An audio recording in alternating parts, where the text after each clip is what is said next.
Donasi dakwah Yufid. Yuk berikan amal jariah terbaik Anda untuk dakwah dan pendidikan Islam.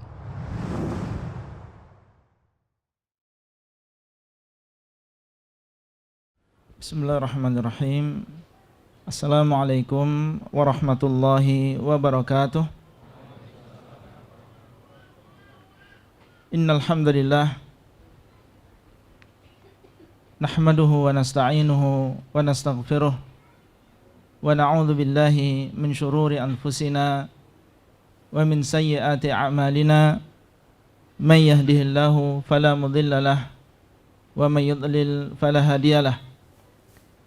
Wa asyhadu an la ilaha illallah wahdahu la syarikalah wa asyhadu anna Muhammadan abduhu wa rasuluhu sallallahu alaihi wa ala alihi wa ashabihi wa man tabi'ahum bi ihsanin ila yaumiddin wa sallama tasliman katsira, amma ba'd. Alhamdulillah, segala puji bagi Allah Rabb semesta alam. Aku bersaksi bahwasanya tidak ada sesembahan yang berhak disembah dan diibadahi kecuali Allah. Tidak ada sekutu baginya, dan aku bersaksi bahwasanya Muhammad adalah hamba Allah dan juga Rasulnya. Salawat dan salam semoga senantiasa Allah SWT limpahkan kepada beliau, keluarga beliau, para sahabat beliau, dan orang-orang yang mengikuti mereka dengan baik sampai akhir zaman. Ikhwah sekalian yang dimuliakan oleh Allah Azza wa Jal, alhamdulillah pada malam hari ini kita bisa berkumpul di tempat ini dalam rangka talabul ilm. Dan ini adalah kenikmatan yang besar yang Allah berikan kepada seorang hamba, dibukakan hatinya dan dimudahkan untuk mendatangi majelis ilmu yang penuh dengan barakah dan penuh dengan kebaikan. Dan insya Allah akan jelas dan semakin terang ketika kita nanti akan mendengar ayat dan juga hadis yang berkaitan tentang keutamaan menuntut ilmu agama. Kemudian salawat dan salam semoga senantiasa Allah SWT limpahkan kepada Nabi kita, Nabi Muhammad SAW, keluarga beliau, para sahabat beliau, dan orang-orang yang mengikuti mereka dengan baik sampai akhir zaman. Ikhwah sekalian, materi sebagaimana yang sudah antum dengar dan sudah tersebar berjudul tentang keutamaan menuntut ilmu. Dan ini adalah sangat penting bagi orang yang sudah lama menuntut ilmu maupun yang akan baru ingin menuntut ilmu agama. Yang sudah lama tujuannya adalah untuk mudzakarah, mengingat kembali yang mungkin dulu pernah dia dengar, pernah dia baca, tapi dengan berlalunya waktu banyak di antara mereka yang lupa tentang keutamaan ilmu itu sendiri. Sehingga ketika dia mendengar kembali ayat-ayat dan juga hadis yang berkaitan tentang atau dengan talabul ilm, maka semakin semangat kembali dia untuk belajar dan menjadikan dia istiqamah. Dan orang yang baru saja mau menuntut ilmu demikian pula semakin semangat dia untuk memulai kehidupan yang baru yang penuh dengan ilmu, dekat dengan ilmu agama, dekat dengan orang-orang yang membawa ilmu ini. Ala kulli hal, yang namanya peringatan ini bermanfaat secara umum bagi orang-orang yang beriman. Wa dzakir fa inna dzikra tanfa'ul mu'minin. Hendaklah kalian mengingatkan, atau hendaklah engkau mengingatkan, karena sesungguhnya peringatan itu bermanfaat bagi orang-orang yang beriman. Yang sudah lupa diingatkan kembali, yang belum tahu diajarkan. Karena yang namanya az-dzikra, yaitu peringatan, tanfa'ul mu'minin, akan bermanfaat bagi orang-orang yang beriman. Jadi jangan mentang-mentang sebagian kita mungkin sudah lama mengenal ilmu agama dan sudah berkecimpung di dalam thalabul ilm, mengenal orang-orang yang membawa ilmu, atau bahkan sudah lama bergelut di dalam dakwah dan seterusnya, kemudian dia merasa tidak butuh dengan mengingat kembali dalil-dalil yang berkaitan tentang keutamaan menuntut ilmu agama. Kita katakan tidak, masing-masing dari kita perlu peringatan. Bahkan seorang ustadz, seorang dai dan seterusnya, perlu dia terus-menerus mengingat tentang keutamaan ilmu ini. Ini adalah di antara sebab yang menjadikan seseorang istiqamah di atas ketaatan kepada Allah Azza wa Jalla. Ikhwah sekalian yang dimuliakan oleh Allah, banyak di sana ayat dan juga hadis yang berkaitan dengan keutamaan menuntut ilmu agama. Banyak sekali, bahkan sebagian ulama ada yang panjang lebar di dalam menulis masalah ini, dan di antaranya yang paling bagus di dalam menjelaskan keutamaan menuntut ilmu dan keutamaan ilmu agama adalah Ibnul Qayyim. Di dalam kitab beliau Miftah Daris Sa'adah.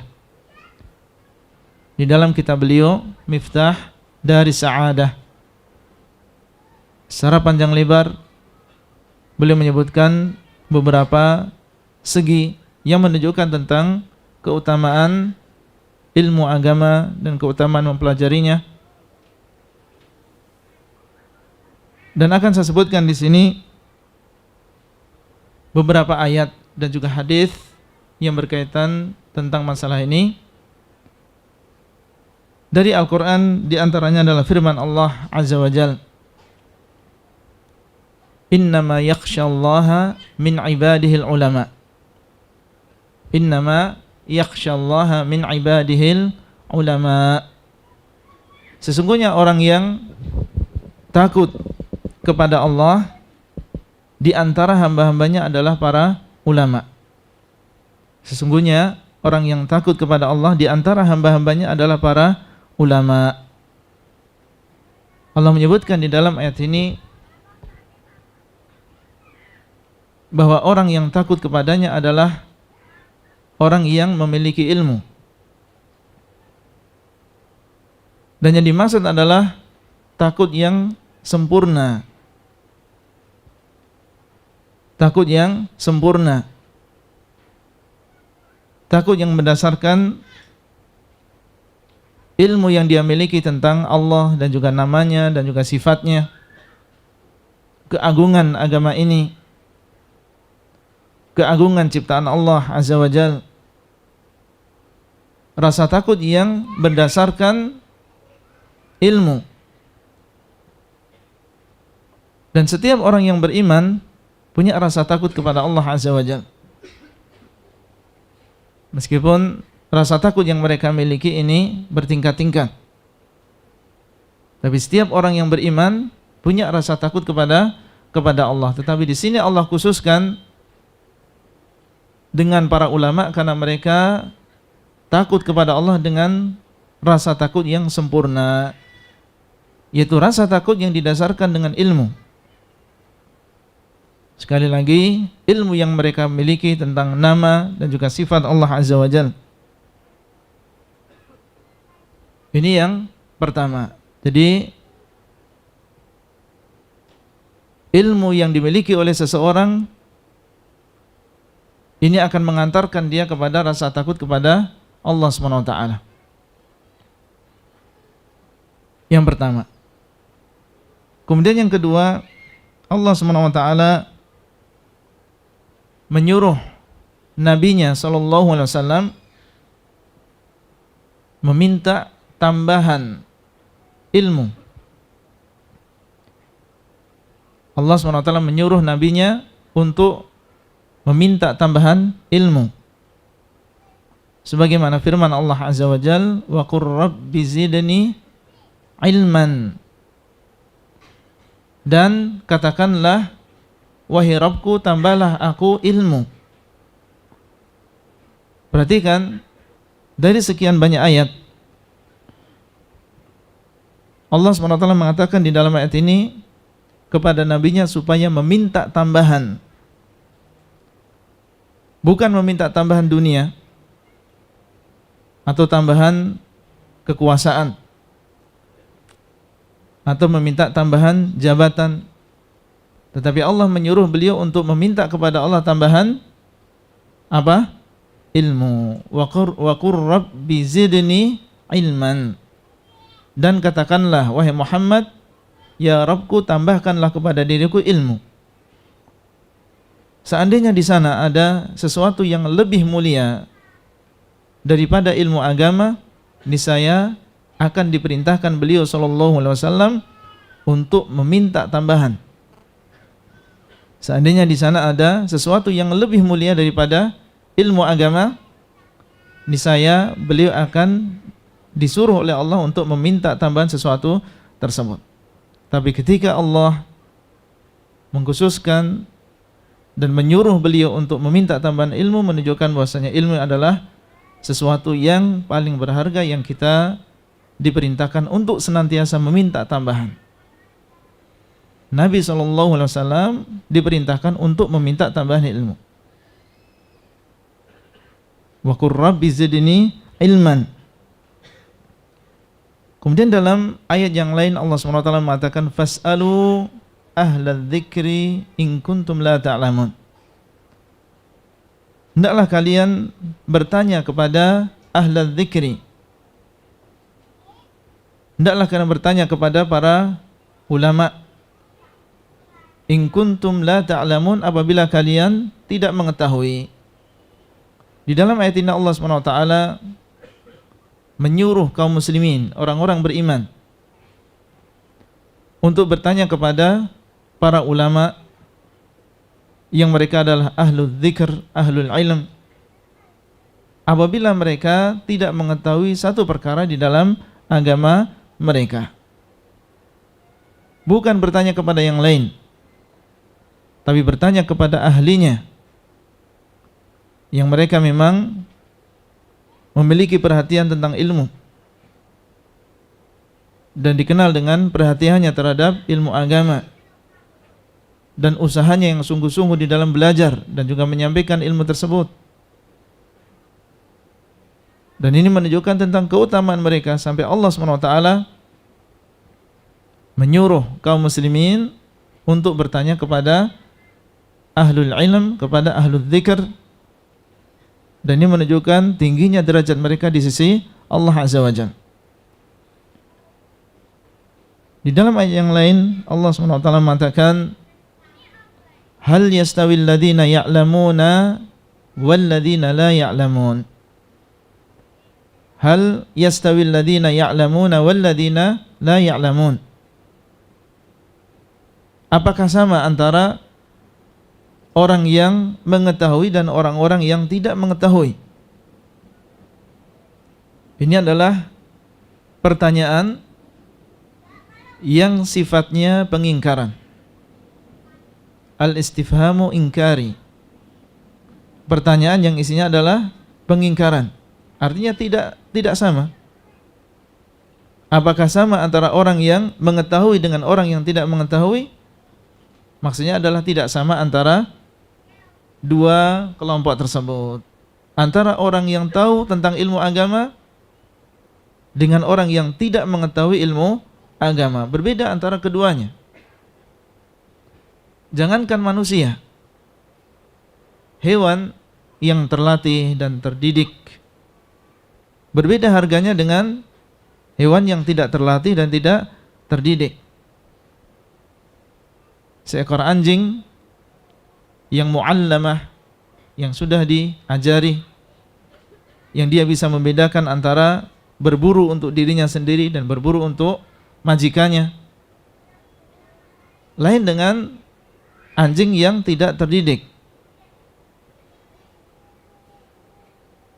Tadi silaturahim di tempat salah seorang keluarga, ya, ada keluarga yang baru saja menjual burung merpati. Ya, burung merpati dijual dengan harga hampir 5 juta. Ya. Karena termasuk burung pos gitu ya.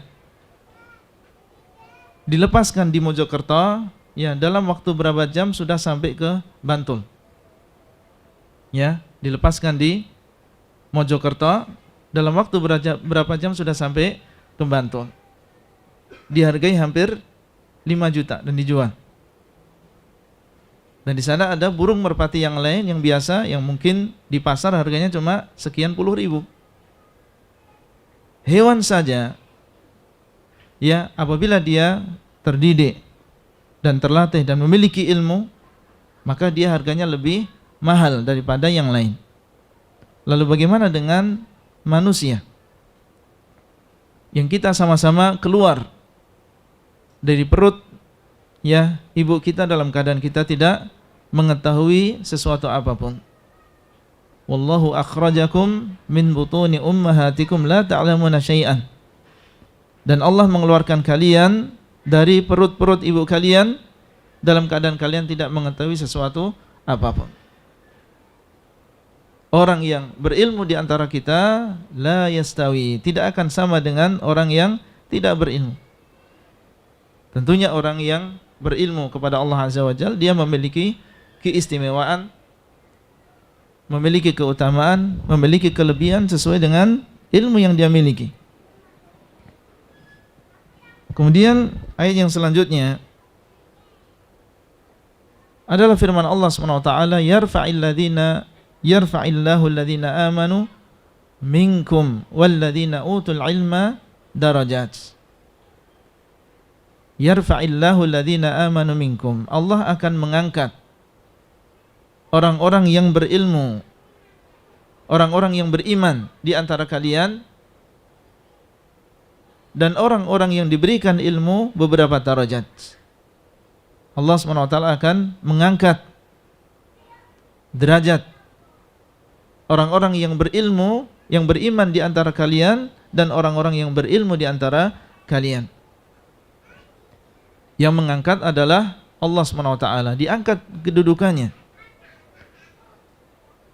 diangkat derajatnya di dunia maupun di akhirat, dibedakan dengan yang lain. Seorang budak di dalam Islam, apabila dia punya ilmu, punya hafalan, maka manusia dari berbagai negara akan berbondong-bondong untuk mendengar ilmu dari dia dan bersimpuh di hadapannya, meskipun dia adalah hanya seorang budak. Dan berapa banyak kalau kita membaca biografi para salaf, para pendahulu kita, yang asalnya dia adalah seorang budak, seorang hamba sahaya, tapi qaddarallah, Allah mentakdirkan majikannya adalah seorang ulama. Karena dia sering mengikuti, ya, menemani kemanapun dia safar dan bepergian, maka dia mendengar dan mengambil faedah dari majikan tersebut. Akhirnya dia menghafal banyak dari hadis dan terkumpul pada dirinya ilmu yang luas. Akhirnya manusia pun berbondong-bondong ingin mendengarkan dari budak tersebut dan hamba sahaya tersebut. Padahal dia adalah seorang budak dan seorang hamba sahaya yang dimiliki oleh majikannya, tapi Allah angkat dengan sebab ilmu yang ada pada dirinya. Kalau tidak ada ilmu, maka dia sama dengan budak-budak yang lain. Dijual, dibeli, dihadiahkan, disuruh, diperintah. Tapi karena dia adalah seorang ahlul ilm, meskipun dia adalah seorang budak, maka dimuliakan oleh Allah Azza wa Jal di dunia sebelum di akhirat. Yarfa'illahu alladhina amanu minkum walladhina utul ilma darajat. Diangkat derajat yang banyak. Bukan hanya satu derajat, tetapi diangkat dengan darajat, dengan derajat-derajat yang banyak. Ini adalah beberapa hadis, beberapa ayat Al-Quran yang menyebutkan tentang keutamaan ilmu agama. Kemudian dari hadis Rasulullah SAW, maka jumlah hadis yang sangat banyak sekali yang berkaitan dengan keutamaan ilmu agama. Saya sebutkan di antaranya adalah sabda Nabi SAW di dalam hadis Ibnu Abbas, semoga Allah meridhai beliau. Beliau mengatakan, "May yuridillahu bihi khairan yufaqihu fid din." Barang siapa yang Allah kehendaki dia kebaikan, maka Allah akan menjadikan dia faqih, paham tentang agamanya. Perhatikan, barang siapa yang Allah kehendaki kebaikan pada dirinya, apa ciri-cirinya? Seseorang dikehendaki kebaikan oleh Allah, Allah ingin dia baik dan ingin kebaikan pada dirinya. Ciri-cirinya dijadikan dia memahami agamanya. Beliau tidak mengatakan barang siapa yang Allah kehendaki kebaikan maka akan dijadikan dia orang kaya, dijadikan dia punya kekuasaan. Beliau SAW mengatakan, barang siapa yang Allah kehendaki kebaikan pada dirinya maka akan dijadikan dia paham tentang agamanya, yaitu memahami agamanya sendiri. Apa inti dari agamanya? Paham tentang akidah Islam, paham tentang perkara-perkara yang diwajibkan bagi dirinya, bagaimana cara bertaharah, bagaimana cara melakukan sholat 5 waktu. Paham tentang akidah Islamiyah, dan ini yang paling penting. Barang siapa yang Allah kehendaki kebaikan pada dirinya, dijadikan dia paham tentang agamanya, paham tentang agama Islam. Ada sebagian kita sudah bertahun-tahun memeluk agama Islam ini dan hidup di lingkungan Islam, tapi banyak di antara kita yang belum mengenal hakikat dari Islam itu sendiri. Mengenal Islam dari taklid, apa yang dia lihat di lingkungan sekitar, itulah yang dia kenal, tanpa dia mengenal tentang hakikat Islam itu sendiri. Sehingga sebagian ketika ditanya oleh orang lain, seorang non-muslim misalnya, "Mas, tolong terangkan kepada saya apa itu Islam. Jelaskan kepada saya apa inti ajaran agama Islam." Banyak di antara kita yang angkat tangan, tidak bisa menerangkan meskipun satu kalimat apa inti dari ajaran agama Islam. Tentunya ini sangat disayangkan. Seseorang muslim ya tidak bisa menjelaskan apa inti dari ajaran agama Islam, bingung untuk menerangkan apa inti ajaran agama Islam itu sendiri. May yuridillahu bi khairan yufaqihu fid din. Barang siapa yang Allah kehendaki kebaikan pada dirinya, maka akan dijadikan dia paham tentang agamanya. Para ulama menjelaskan, menunjukkan kebalikan dari ucapan ini. Orang yang tidak Allah kehendaki kebaikan pada dirinya, dijadikan dia tidak paham tentang agamanya. orang yang tidak Allah kehendaki kebaikan pada dirinya, maka dijadikan dia tidak memahami agamanya. Oleh karena itu masing-masing bertanya pada dirinya sendiri, di manakah dia? Apakah dia pada golongan yang pertama yang dikehendaki oleh Allah kebaikan, atau termasuk golongan yang kedua?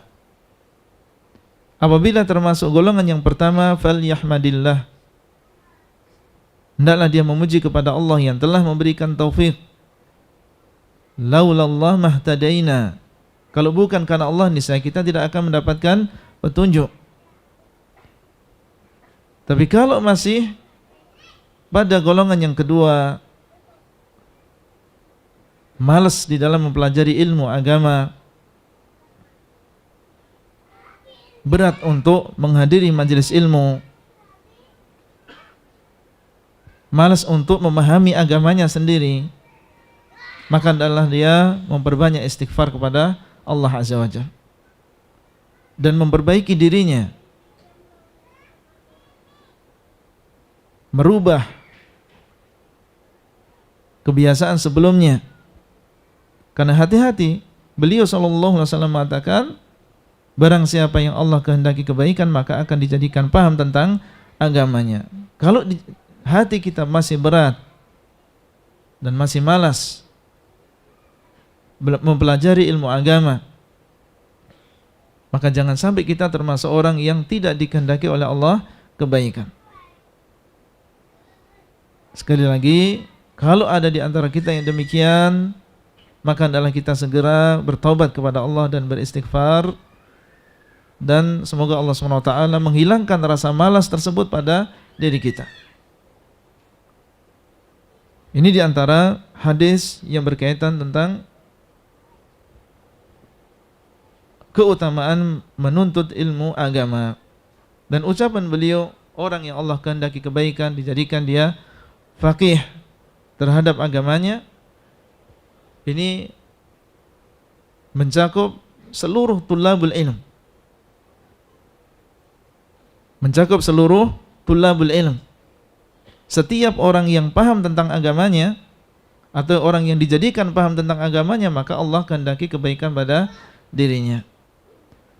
Baik yang belajar di ma'had, di pesantren, maka insya Allah masuk di dalam hadis ini. Atau orang yang belajar di majelis-majelis di luar, yang mengikuti kajian-kajian di masjid, atau di zaman sekarang ya teknologi yang sudah canggih dan juga modern, ada yang belajar lewat online, maka insya Allah masuk di dalam hadis ini.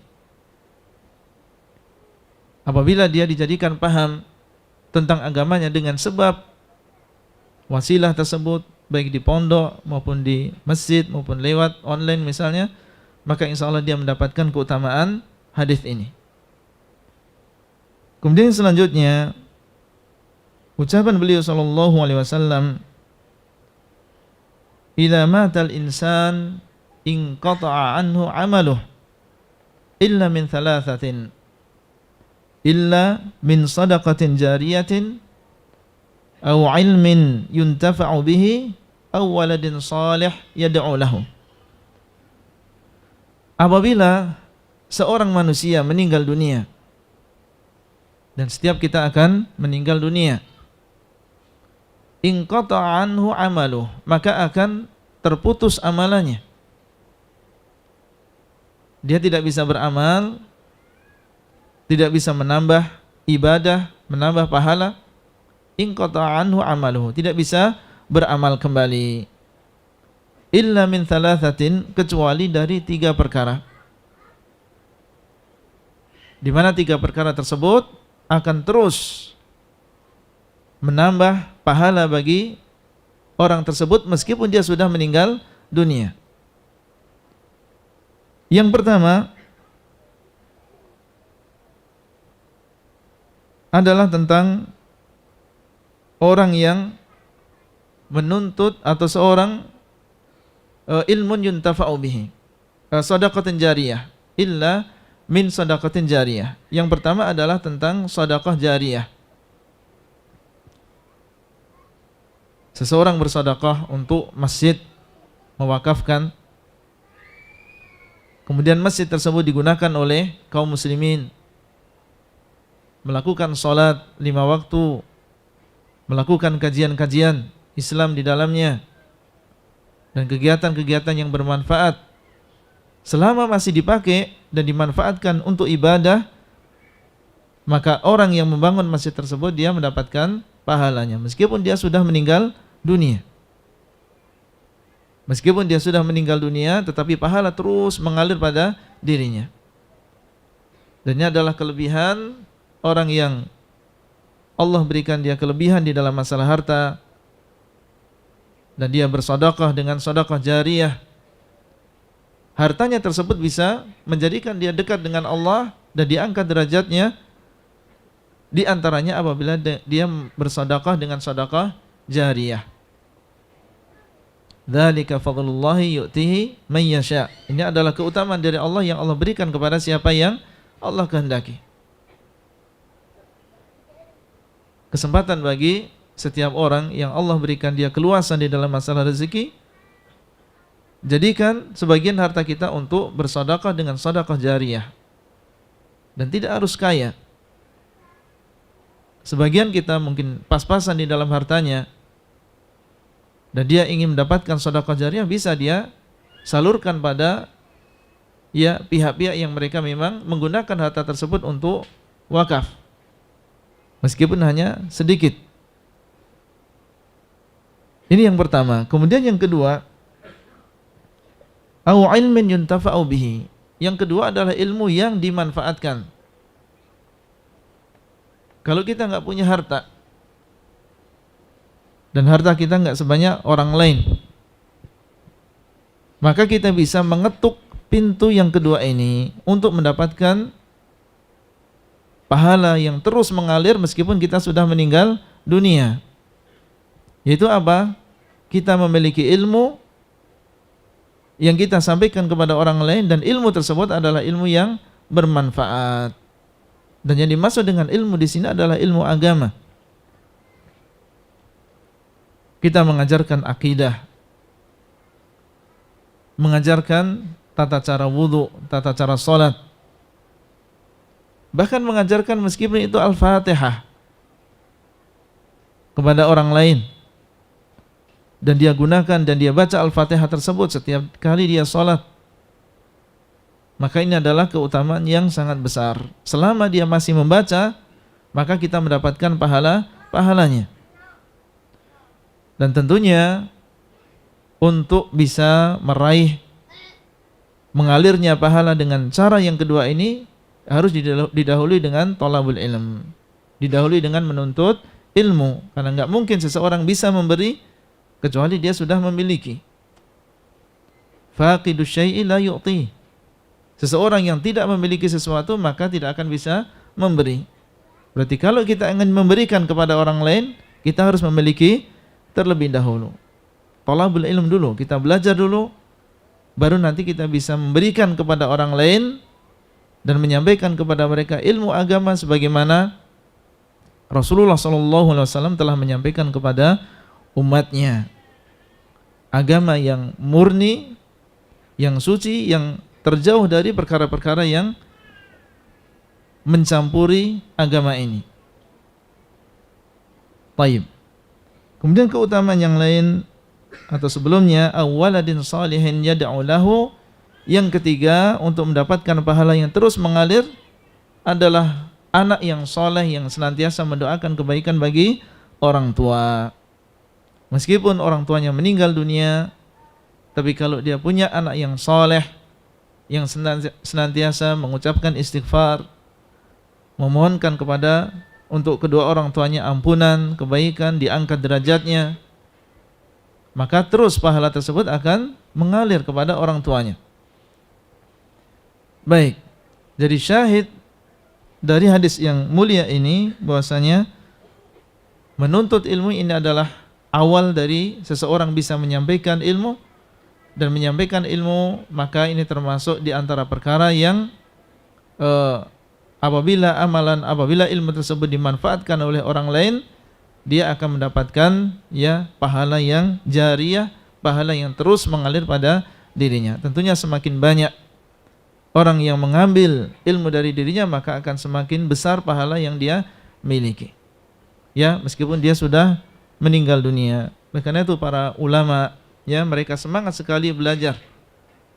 Ya, dan semangat sekali untuk mengajarkan manusia yang lain, saudara yang lain ilmu agama. Meskipun mereka harus capek ya menempuh waktu menempuh jarak yang jauh, dan mereka rela untuk mengambil sebagian besar waktunya demi untuk mengajarkan kepada orang lain, yang demikian karena mereka ingin pahala yang besar. Mungkin mereka tidak memiliki harta seperti yang lain, tapi mereka punya ilmu. Ya. Baik. Kemudian juga di antara keutamaannya sebagaimana dalam hadis beliau sallallahu alaihi wasallam mengatakan, ala inna dunya mal'unatun mal'unun ma fiha illa dzikrullah wa ma walah, illa dzikrullah wa ma walah wa alimun wa muta'allim. Beliau sallallahu alaihi wasallam mengatakan, ketahuilah bahwasanya dunia ini adalah mal'unatun, dunia ini adalah terlaknat, illa ya mal'unun ma fiha, terlaknat apa yang ada di dalamnya. Dunia ini adalah terlaknat dan terlaknat apa yang ada di dalamnya. Illa, kecuali. Artinya di sana ada perkara yang dikecualikan yang ada di dunia ini, dan dia tidak termasuk yang dilaknat oleh Allah Azza wa Jalla. Apa itu? Yang pertama adalah zikrullah wa mawalah. Yang pertama adalah zikir kepada Allah dan apa yang berkaitan dengannya. Kemudian wa alimun wa muta'allim, dan orang yang berilmu dan orang yang menuntut ilmu. Orang yang berilmu dan orang yang menuntut ilmu ini termasuk yang keluar dari laknat Allah Azza wa Jalla. Jadi kalau kita ingin keluar dari laknat Allah SWT, maka hendaklah kita memilih satu di antara ya tiga golongan tadi, zikrullah, atau dia adalah seorang alim, atau dia adalah seorang muta'allim, mau berusaha untuk mempelajari ilmu agama ini. Jangan sampai dia adalah termasuk seorang yang jahil dan dia tidak mau belajar agama. Muta'allim, yang penting dia mau berusaha untuk belajar. Ini termasuk di antara keutamaan ilmu agama. Baik. Kemudian yang hadis yang terakhir ya, yang berkaitan dengan keutamaan menuntut ilmu agama adalah hadis yang dikeluarkan oleh Al-Imam Abu Dawud rahimahullah di dalam sunnahnya, dan juga yang lain ya, dari hadis Abu Darda radhiyallahu anhu. Yang hadis ini ada kisahnya. Hadis ini ada kisahnya. Apa kisahnya? Ada seorang laki-laki yang datang kepada Abu Darda, dan saat itu Abu Darda dan beliau adalah salah seorang sahabat Nabi SAW, berada di Damaskus. Perjalanan yang jauh antara Damaskus dengan kota Madinah. Datang seorang laki-laki kepada Abu Darda. Kemudian Abu Darda dan laki-laki ini berasal dari Madinah, berasal dari kota Al-Madinah. Maka Abu Darda bertanya kepada laki-laki ini. Beliau mengatakan, ma aqdamaka ya akhi, apa yang menjadikan engkau datang ke sini wahai saudaraku? Datang dari mana tadi? Dari kota Madinah. Dan saat itu Abu Darda ada di Damaskus, perjalanan yang jauh. Apa yang menjadikan engkau datang ke sini? Maka dia mengatakan, hadithun balaghani annaka tuhaddithuhu an Rasulillah sallallahu alaihi wasallam. Dia mengatakan, saya datang ke sini karena satu hadis yang sampai kepadaku bahwasanya engkau telah menceritakan hadis tersebut dari Rasulullah sallallahu alaihi wasallam. Jadi laki-laki ini mendengar bahwasanya di sana ada hadis yang diriwayatkan oleh Abu Darda dari Rasulullah sallallahu alaihi wasallam. Langsung dia berangkat dari kota Madinah dan tahu bahwasanya Abu Darda berada di Damaskus, datang ke sana ya dengan menempuh jarak yang berkilo-kilo, berhari-hari dia tempuh karena dia tahu bahwasanya Abu Darda dialah yang menceritakan hadis ini dari Rasulullah sallallahu alaihi wasallam. Abu Darda beliau mengatakan, "Ama ji'ta li hajah?" Wahai fulan, apakah engkau datang bukan karena hajat yang lain? Maksudnya seperti manusia-manusia yang lain yang datang dari jauh karena ada hajat dunia. Apakah engkau datang karena satu hajat? Qala la, dia mengatakan tidak. Kemudian ditanya lagi, ama qadimta li tijarah?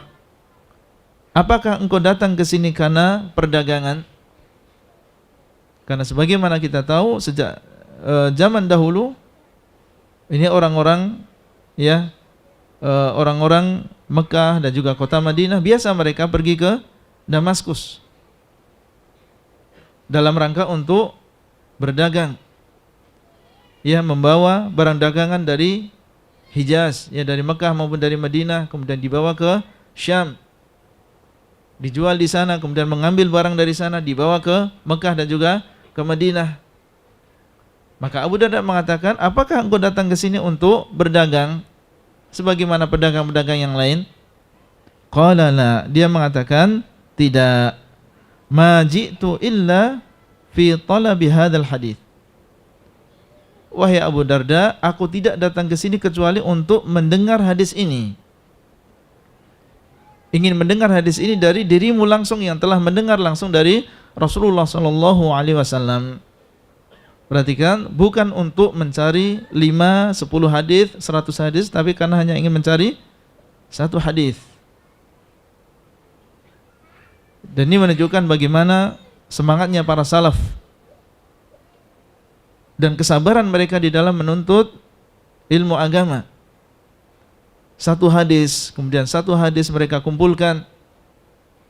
Kadang pergi ke sebuah daerah hanya karena satu hadis, tapi dengan sanad yang sahih. Kemudian terkumpul bagi mereka puluhan bahkan ratusan hadis atau bahkan ribuan hadis. Seperti Imam Ahmad, Imam Bukhari, Imam Muslim dan juga yang lain.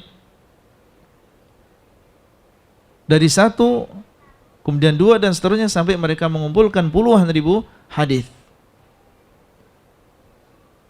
Dan ketika sudah mendengar hadis tersebut dan mereka sudah melangkah dengan ribuan langkah, maka mereka berusaha untuk menghafal hadis tersebut dan berusaha untuk tidak melupakan hadis tersebut. Bagaimana dengan mudah mereka lupakan? Mereka datang dari tempat yang jauh dengan mengeluarkan uang dan tenaga. Bagaimana mereka dengan mudah melupakan hadis tersebut? Mereka ulang-ulang hadisnya. Mereka tulis, mereka saling bermudzakarah dengan yang lain karena mereka tahu dengan mahal mereka mendapatkan hadis tersebut. Baik. Kemudian setelah itu Abu Darda ketika mendengar bahwasanya orang ini datang dari kota Madinah hanya karena satu hadis, beliau mengatakan, fa inni sami'tu Rasulullah sallallahu alaihi wasallam yaqul, sesungguhnya aku mendengar Rasulullah sallallahu alaihi wasallam bersabda, ingin memberikan hiburan kepada laki-laki ini yang sudah menempuh ya jarak yang sangat jauh untuk menuntut ilmu agama. Maka Abu Darda, dan beliau adalah seorang sahabat, tentunya mendengar banyak hal, banyak hadis dari Rasulullah sallallahu alaihi wasallam. Beliau memberi kabar gembira dengan hadis Rasulullah sallallahu alaihi wasallam.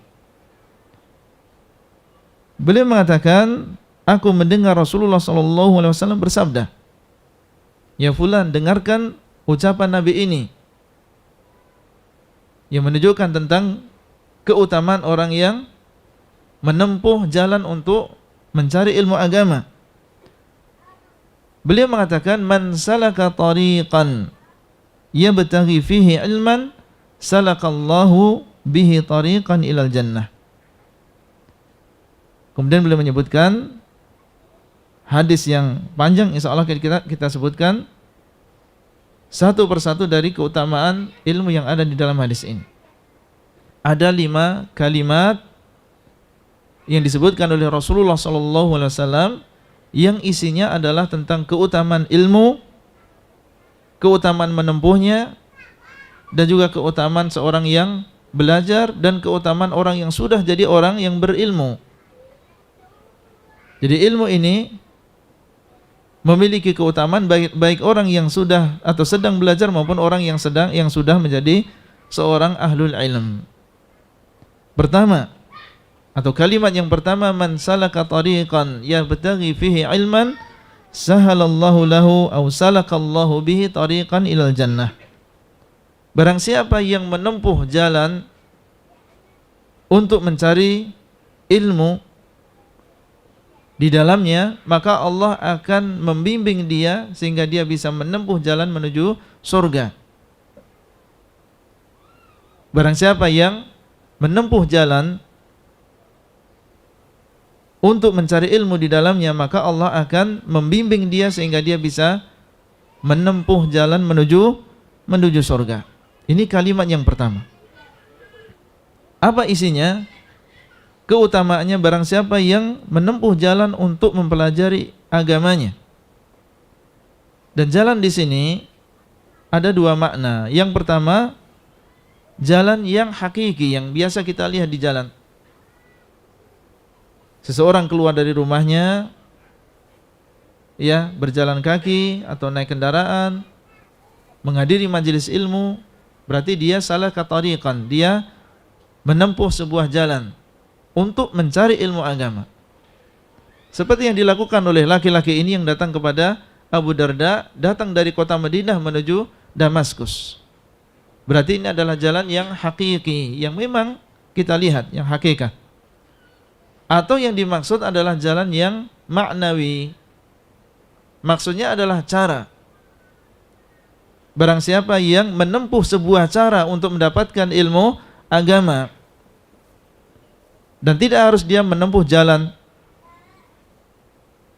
tapi dia melakukan sebuah cara untuk mendapatkan ilmu tersebut. Membaca misalnya, ini adalah tariq, ini adalah jalan untuk mendapatkan ilmu. Mendengar, meskipun dia tidak keluar dari rumahnya, tetapi di depan komputernya atau di depan HP-nya mendengarkan kajian secara online, secara langsung, dan dia tidak berjalan kemana-mana, maka ini termasuk salaka tariqan, ini termasuk menempuh jalan dalam rangka mendapatkan ilmu. Jadi menempuh jalan di sini bisa maknanya hakiki dan bisa maknanya maknawi. Dua-duanya termasuk yang salaka tariqan. Man salaka tariqan yabtaghi fihi ilman, maka balasannya apa? Salakallahu bihi tariqan ilal jannah. Allah akan membimbing dia untuk menuju atau menempuh jalan menuju surga. Perhatikan balasannya, kalau kita mau menempuh jalan mendapatkan ilmu, akan dibimbing kita oleh Allah untuk menempuh jalan menuju surga. Dan siapa di antara kita yang tidak ingin diberikan petunjuk dan dimudahkan oleh Allah jalan menuju surga? Dalam hadis, huffatil jannatu bil makarih, surga itu diselimuti dengan sesuatu yang dibenci, yang bertentangan dengan syahwat kita, bertentangan dengan hawa nafsu kita. Surga diliputi atau dikelilingi dengan sesuatu yang dibenci oleh syahwat kita. Sehingga kalau mau masuk ke dalam surga, maka dia harus melawan hawa nafsunya.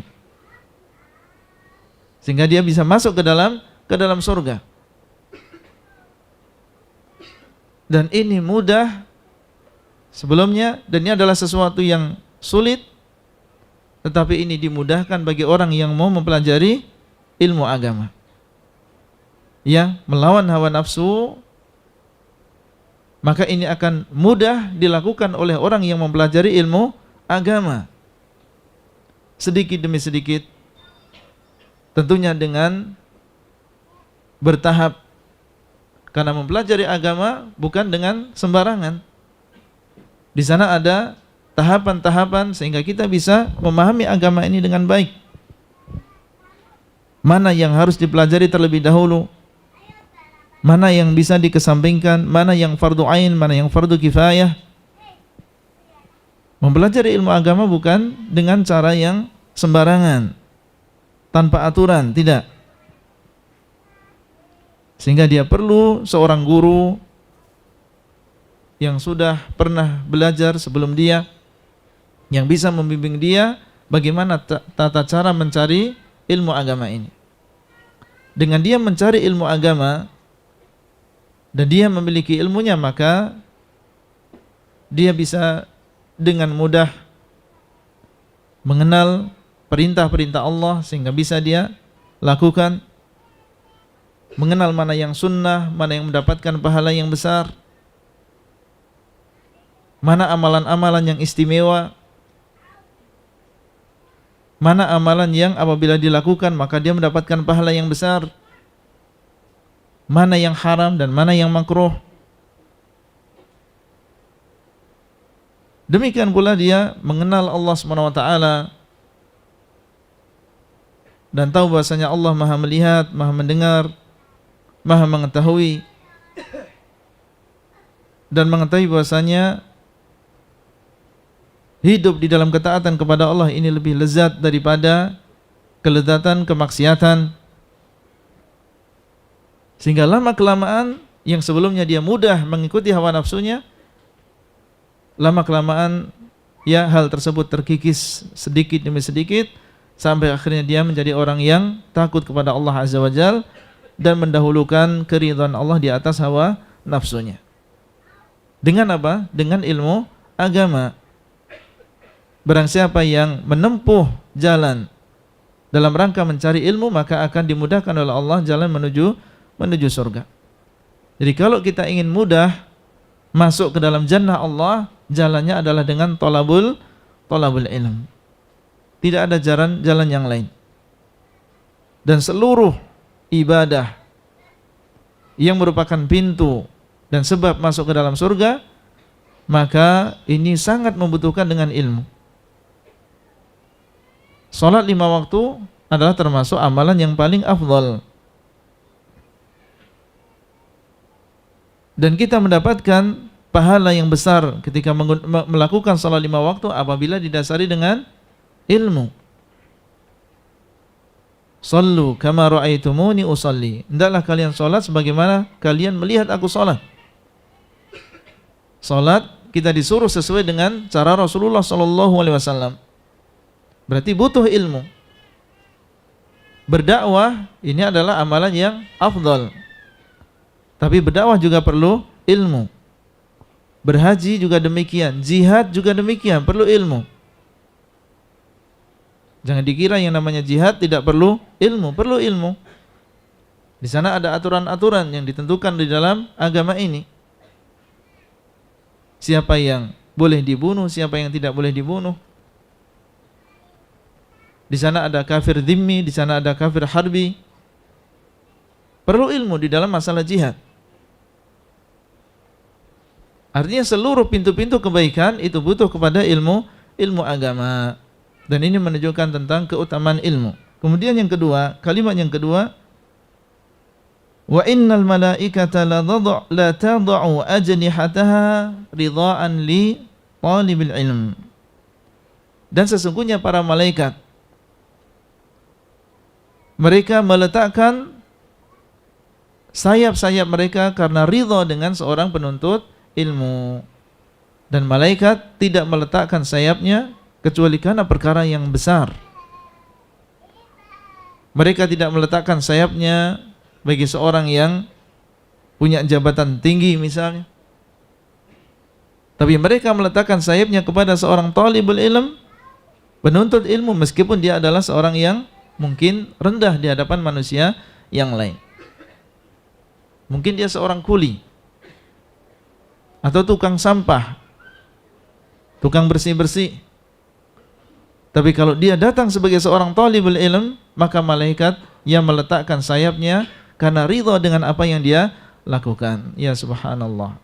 Ya, keutamaan yang besar yang Allah berikan kepada seorang talibul ilm, sampai malaikat yang mereka la ya'sunallaha ma amarahum wa yaf'aluna ma yu'marun, tidak bermaksiat terhadap apa yang diperintahkan kepada mereka, dan mereka senantiasa menjalankan apa yang diperintahkan kepada mereka.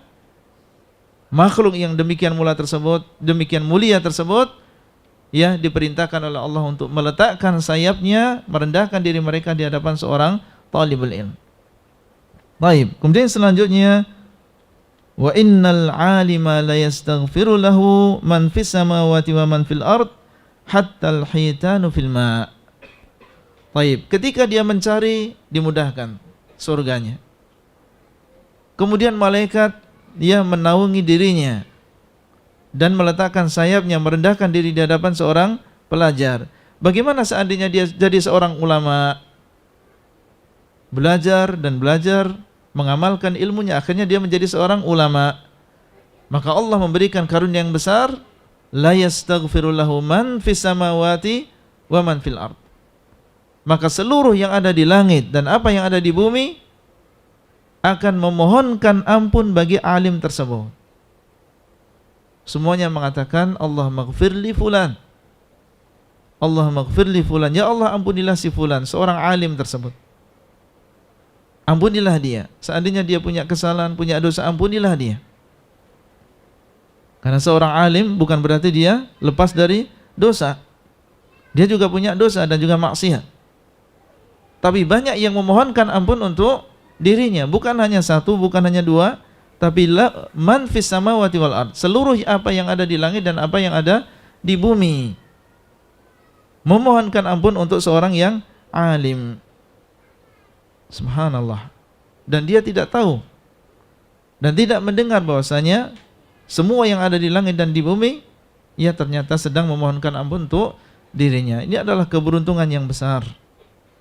Dan siapa di antara kita yang tidak ingin ya diampuni dosanya? Langit memohonkan ampun, bumi memohonkan ampun, pohon memohonkan ampun. Bahkan hattal hitanu fil ma', sampai ikan-ikan yang ada di air, baik yang ada di air tawar maupun di laut, yang jumlahnya tidak ada yang mengetahuinya kecuali Allah, dikabarkan oleh Nabi mereka pun memohonkan ampun untuk seorang yang alim.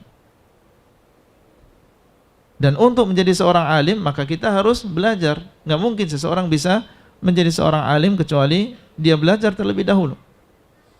Makanya ini mendorong kita untuk terus belajar, sehingga kita mendapatkan keutamaan ini. Yastaghfiru lahu man fis samawati wa man fil ard hatta al-hitanu fil ma', sampai ikan-ikan yang ada di air memohonkan ampun untuk orang yang alim. Wa fadlul alim, ini kalimat yang ketiga. Kemudian kalimat yang keempat yang diucapkan oleh Nabi SAW, wa fadlul alimi 'alal 'abidi ka fadlil qamari 'ala sairil kawakibi. Dan sesungguhnya keutamaan seorang yang alim dibandingkan seorang yang ahli ibadah itu seperti keutamaan bulan di atas seluruh bintang-bintang. Kalau antum bandingkan antara dua golongan ini, yang pertama adalah alim, yang kedua adalah abid. Dua-duanya termasuk ahlu sunnah. Tapi yang satunya dia adalah seorang alim, dan yang kedua dia adalah ahli ibadah di atas sunnah, tetapi dia bukan seorang yang alim seperti yang pertama. Dua-duanya sunni di atas sunnah dan seorang muwahhid, tapi satunya alim, yang satunya adalah hanya seorang ahli ibadah. Perbandingannya kata Nabi SAW itu seperti bulan cahayanya dibandingkan dengan seluruh bintang-bintang yang ada di langit. Perhatikan bagaimana perbandingan antara bulan dengan bintang. Maka kita lihat dari bumi yang namanya bulan ini memiliki cahaya yang terang benderang dan sangat bermanfaat bagi manusia. Berbeda dengan bintang-bintang. Maka perbandingannya ini adalah perbandingan seperti seorang alim dengan seorang abid. Sebagian ulama mengatakan kenapa di sini beliau SAW membandingkan antara seorang alim dengan seorang ahli ibadah dengan bulan dan juga bintang. Di antaranya disebutkan bahwasanya bulan ini manfaatnya, cahayanya untuk orang lain. Sebagaimana seorang alim, dia memiliki ilmu dan ilmu tersebut bermanfaat untuk dirinya sendiri dan juga orang lain. Berbeda dengan bintang, meskipun dia menjadikan indah langit, tetapi manfaatnya adalah untuk sekitar dirinya sendiri. Berbeda dengan seorang alim. Kemudian ada yang mengatakan bahwasanya bulan, maka ini berbeda-beda setiap harinya tentang cahaya yang dia miliki. Tanggal 1 lain dengan tanggal 15, lain dengan tanggal 7. Dan ini keadaan para ulama di mana ilmu yang mereka miliki juga bertingkat-tingkat satu dengan yang lain. Kemudian kenapa di sini beliau memakai bulan dan tidak menggunakan matahari? Karena yang namanya bulan ini dia bisa menyinari yang lain setelah dia mengambil faedah dari matahari. Mengambil sinar dari matahari kemudian disampaikan ke bumi.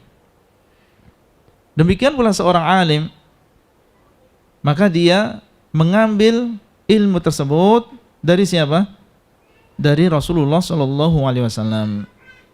Dia tidak membuat sesuatu yang baru dari akalnya sendiri, tetapi dia mengambil dan hanya menyampaikan dari Rasulullah SAW.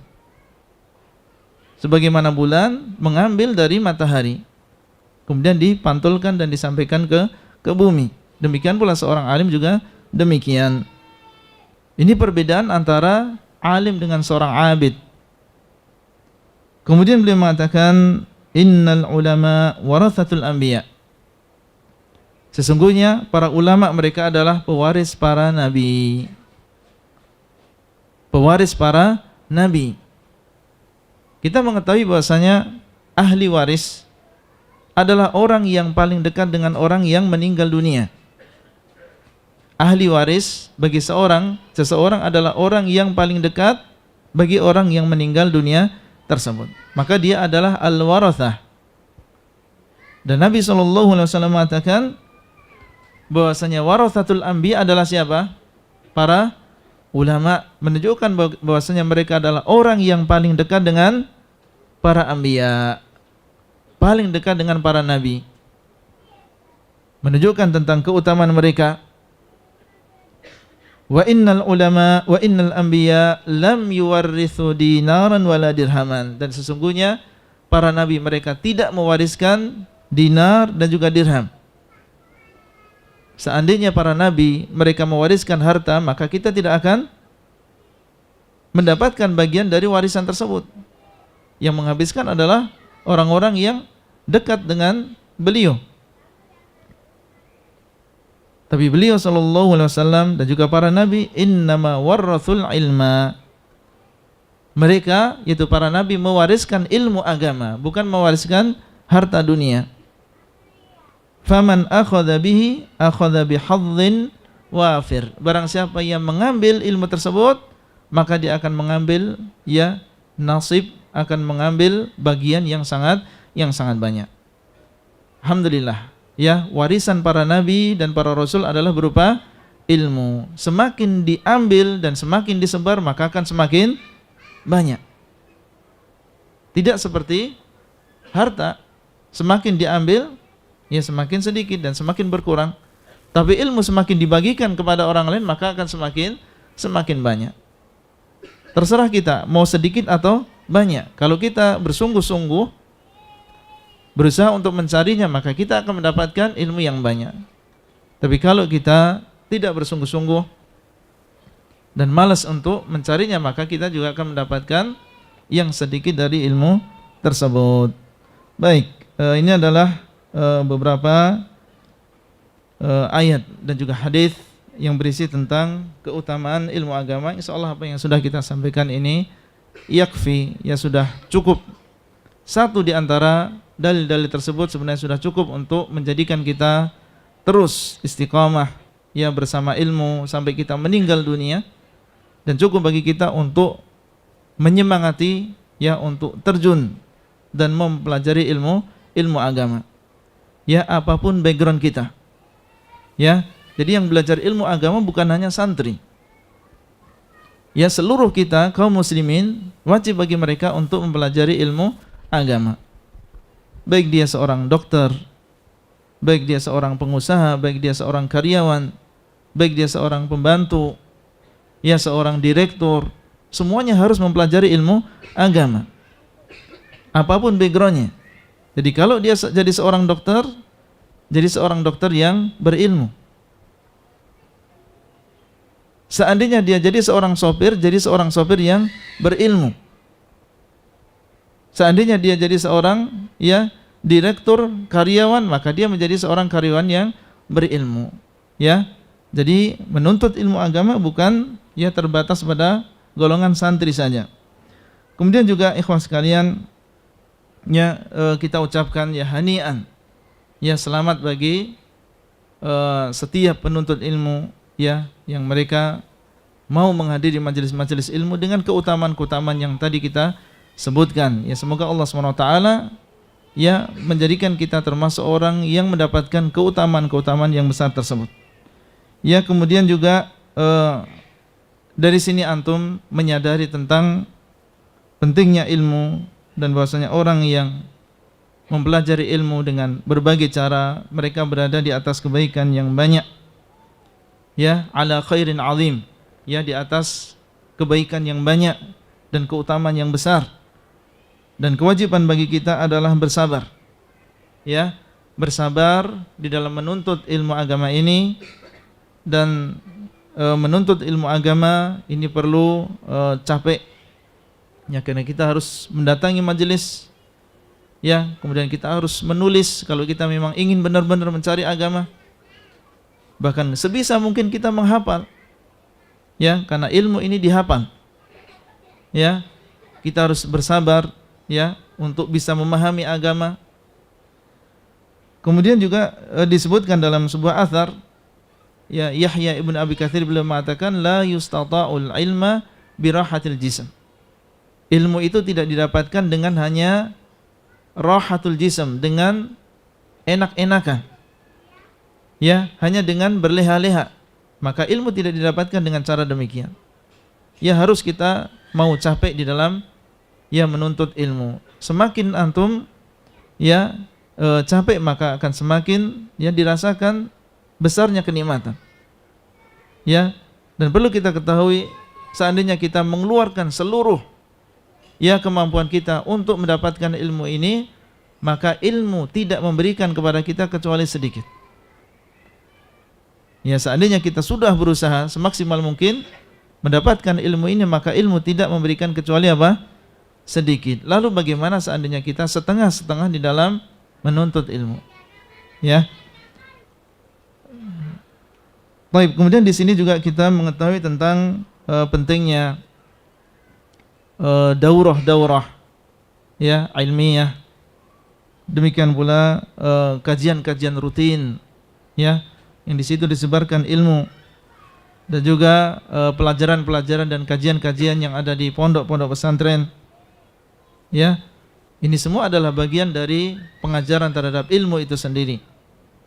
Kemudian juga dari sini kita menasihatkan kepada setiap ikhwah yang sudah Allah berikan dia ilmu agama, ya lulusan dari pondok, ya atau lulusan dari lembaga tertentu, dan dia di situ belajar agama dan sudah mendapatkan ya dari ilmu agama ini, maka jangan sampai dia merasa berkecil hati atau malas-malasan di dalam menyampaikan ilmu agama ini.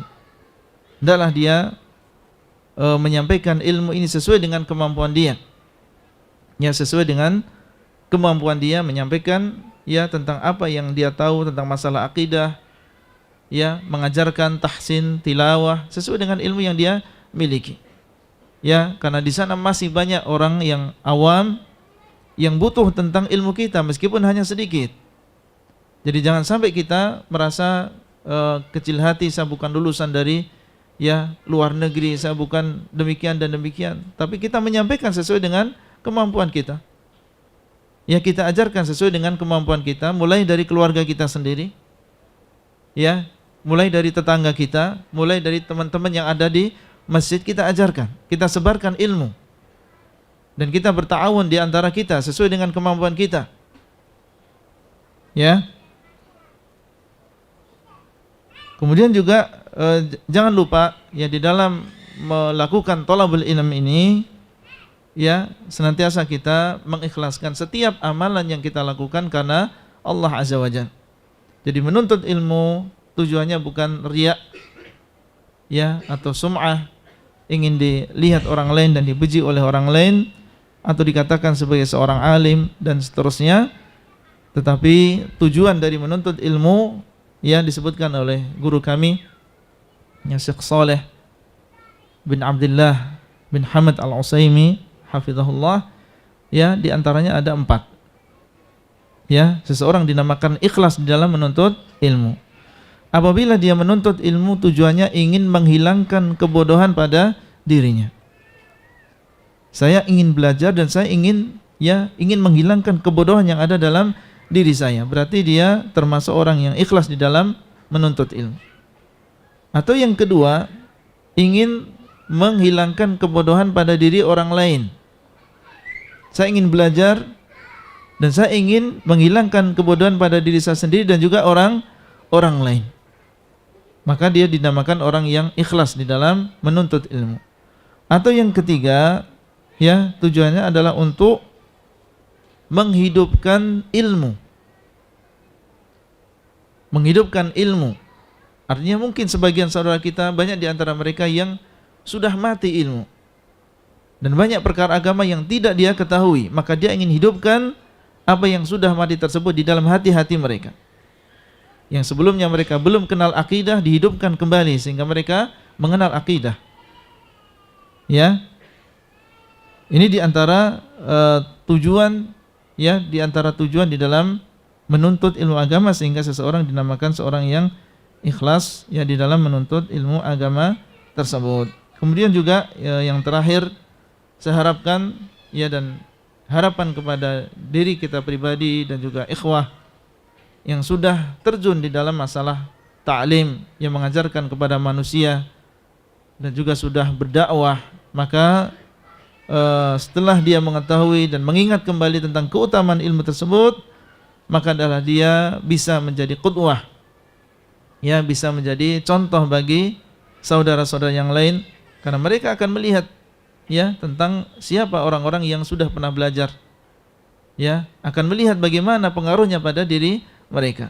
Maka hendaklah dia termasuk orang yang pertama yang menjaga kewajiban-kewajiban, yang termasuk orang yang pertama meninggalkan perkara-perkara yang diharamkan, dan hendaklah dia menjadi teladan bagi yang lain ya di mana saja dia berada. Ya, baik dia di majelis ilmu bersama yang lain maupun ketika berada di mobil ya bersama sopirnya, di pesawat bersama yang lain, maka hendaklah dia menjadi contoh ya, menjaga waktunya, ya menjaga dirinya dari kemaksiatan. Ya, ini adalah apa yang seharusnya dilakukan oleh seorang yang menjadi muallim bagi manusia. Demikian, semoga Allah SWT memberikan taufik ya kepada kita yang hadir maupun saudara-saudara kita yang lain. Ya, semoga kita semua termasuk ya orang yang diberikan kemudahan untuk menuntut ilmu agama dan diberikan kemudahan untuk memahami agama ini, dan istiqomah di atas thalabul ilm ya sampai kita meninggal dunia. Wallahu taala a'lam. Itulah yang bisa kita sampaikan. Donasi dakwah Yufid. Yuk berikan amal jariah terbaik Anda untuk dakwah dan pendidikan Islam.